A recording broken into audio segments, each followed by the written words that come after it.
The Grinch's Carol, from Humbug to Whoville. I have endeavoured in this merry little tale to weave together the threads of 5 Christmas stories, much cherished and loved, stitching a tapestry of wonder that may warm the hearts of young and old alike. If the tale lifts the frost from weary spirits, kindles a spark of reflection, or inspires a grin where once there was a scowl, then it shall have served its purpose well. May these ghosts, whoos, and gifts, both humble and grand, haunt your homes delightfully, leaving no corner untouched by their charm. And may the spirit of Christmas in all its forms grow thrice in size within us all. Your faithful narrator and Yuletide companion, R.L. Every Who down in Whoville liked Christmas a lot, but the Grinch on Mount Crumpet, well, he certainly did not. He loathed every bauble, each ribbon and wreath, each carol, each cheer, oh, it clenched up his teeth. He snarled at the wreaths and the bright twinkling lights, and plotted his schemes through the long winter nights. I'll take all their stockings, their trees and their cheer. No gifts, no roast beast, no whoos this year. But as he cackled, devising his plan so complete, the room grew quite cold. He felt chains at his feet. Before him appeared a ghost pale and stern, with eyes full of wisdom and lessons hard earned. I'm Scrooge, said the spirit, his voice like a bell. Once I hated Christmas as much as you, well, perhaps even more. I was miserly and cruel, but I learned, dear Grinch, that I'd been the fool.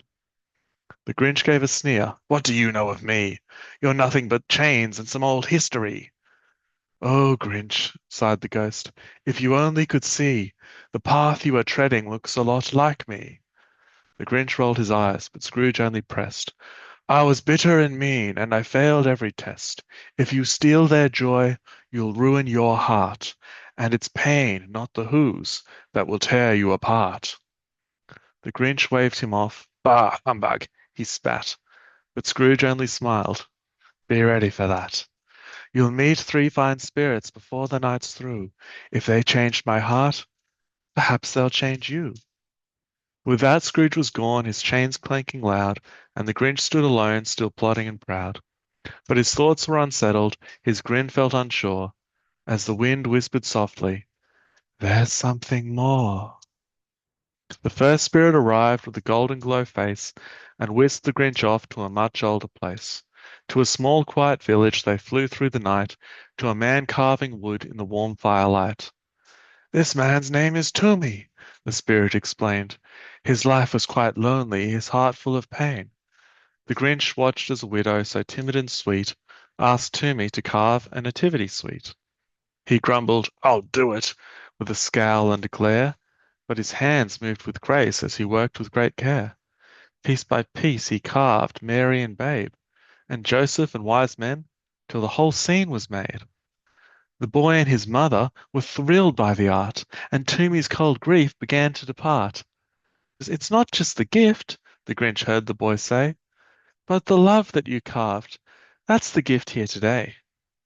The boy's joy was pure, the widow's tears warm, and Toomey's heart healed in this quiet reform. The Grinch, watching closely, began to reflect. Was there more to Christmas than he'd ever expect? The second ghost came with a whoosh and a cheer, and said, Let's explore how love shines this year. They flew to a farm where the dawn barely peeked, and a boy planned the surprise that he'd seek.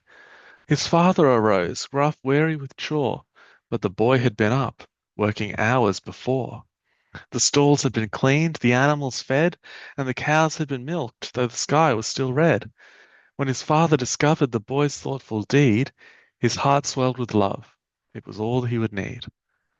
A gift doesn't live in the dollars you spend. It's the thought that is woven from beginning to end. The boy gave his father more time with his kin. A gift from the heart, not from a tin. The Grinch felt a tug as he watched this unfold, for love, not possessions, was worth more than gold. The Grinch frowned. Could it be? Could thought really matter? More than roast beast? More than who, pudding, and platter? The third spirit arrived, cloaked in solemn white, with a voice like a whisper in the still of the night. Come, Grinch, it said, to a city afar, to a couple whose love burns brighter than a star. He saw Della with hair like a cascade of gold, and Jim with his pocket watch timeless and old. With Christmas approaching and their funds so tight, each pondered a gift to bring the other delight.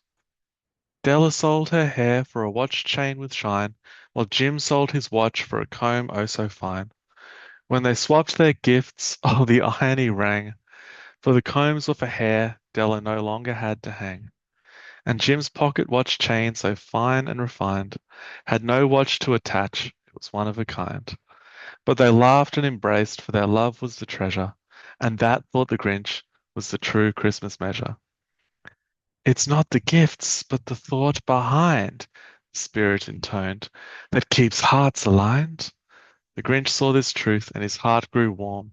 A flicker of love began to transform.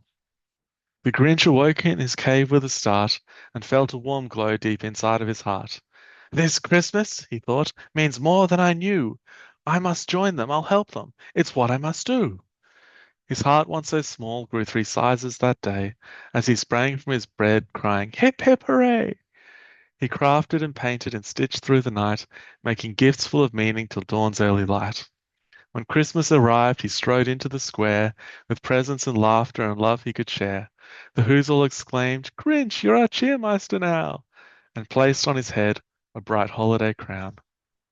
From that day to this, he kept Christmas alive with love in his heart and a pep in his stride. And may this be true for all of us as we go, that the best gifts of Christmas are the ones that we show.